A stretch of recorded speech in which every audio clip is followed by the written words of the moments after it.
যারা হেদায়েত প্রাপ্ত, আল্লাহ তাদের হেদায়েত বৃদ্ধি করেন। স্থায়ী সৎকর্ম আপনার রবের কাছে প্রতিদান ও পরিণাম হিসাবে শ্রেষ্ঠ।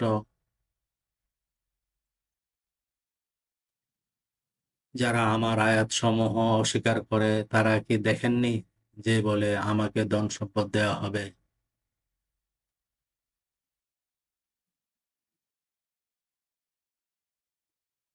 তবে কি সে গায়েব জানতে পেরেছে, নাকি দয়াময়ের নিকট থেকে প্রতিশ্রুতি পেয়েছে? কখনো না।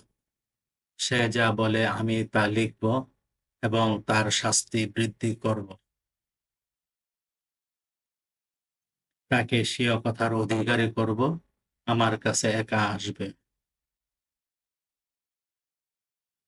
আয়াত ৭৬ থেকে ৮০, সূরা মারিয়াম, আল কোরআন।